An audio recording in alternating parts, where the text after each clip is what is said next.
Right to practice religion में interference है या संवैधानिक है, संविधान का गला घोटा जा रहा है। नमस्कार, स्वागत है आपका न्यूज 18 के डिजिटल प्लेटफॉर्म पर। मैं हूं आपके साथ ईशा खान। पश्चिम बंगाल के मुर्शिदाबाद जिले में वक्फ संशोधन कानून को लेकर तनाव गहराता जा रहा है। नए वक्फ कानून के विरोध में शुक्रवार को फिर से हिंसा भड़क उठी। इसके चलते देश भर में मुसलमान सड़कों पर उतर आए।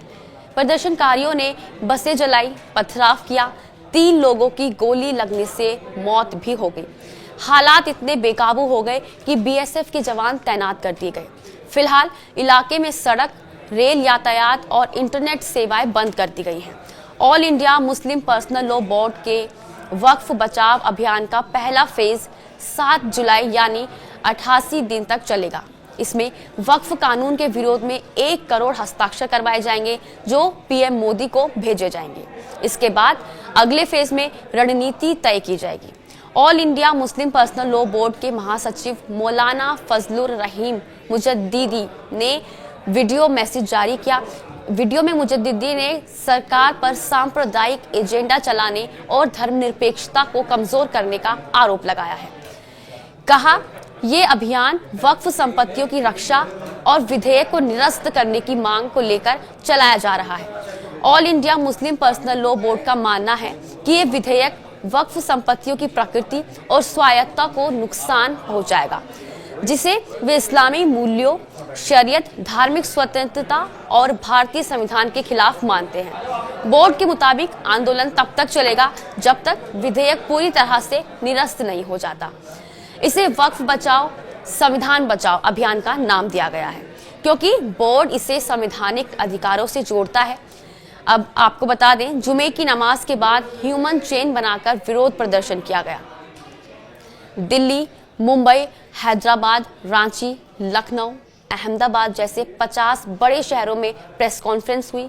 साथ ही इन शहरों में इस्लामिक रिसर्च स्कॉलर्स और धर्मगुरुओं के साथ बैठकें हुई जहां वक्फ कानून के नुकसान बताए गए।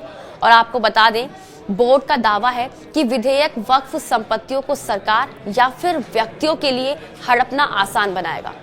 All India Muslim personal law board का ये भी कहना है कि ये विधेयक संविधान के तहत धार्मिक स्वतंत्रता के अधिकार का उल्लंघन करता है क्योंकि ये हिंदू और सिख धार्मिक संस्थानों के साथ समान व्यवहार नहीं करता।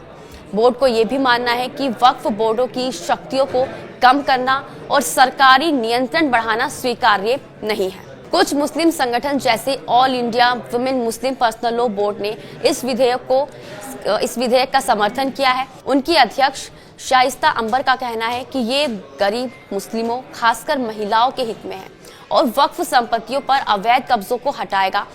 आपको बता दें, सुप्रीम कोर्ट ने नए वक्फ कानून की संवैधानिकता को चुनौती देने वाली 17 याचिकाएं दाखिल की गई हैं। इनमें से 10 याचिकाएं सुनवाई के लिए लिस्ट की गई हैं। सीजेआई संजीव खन्ना वाली 3 संसदीय बेंच 16 अप्रैल को इन पर सुनवाई करेगी। आपने वो तस्वीरें भी देखी होंगी जब जम्मू कश्मीर विधानसभा में नए वक्फ कानून पर हंगामा हुआ था। नेशनल कॉन्फ्रेंस के विधायकों ने सदन में बिल पर चर्चा की मांग करते हुए नारेबाजी की। नेशनल कॉन्फ्रेंस के विधायक ने सदन में वक्फ कानून की कॉपी फाड़ दी। इसके बाद स्पीकर ने सदन की कार्रवाई पूरे दिन के लिए स्थगित कर दी थी।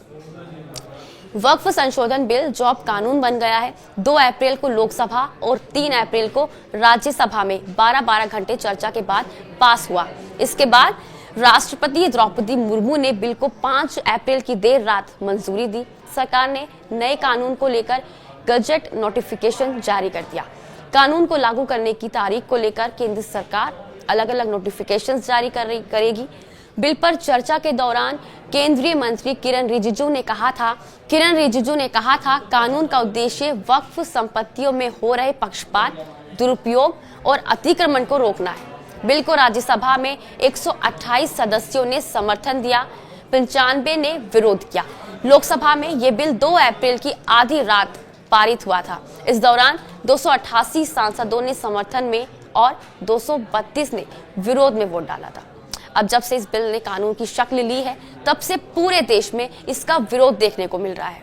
और इसी के साथ आज के लिए बस इतना ही। कल फिर होगी आपसे मुलाकात एक नई खबर के साथ। तब तक के लिए आप देखते रहिए न्यूज़ 18। नमस्कार।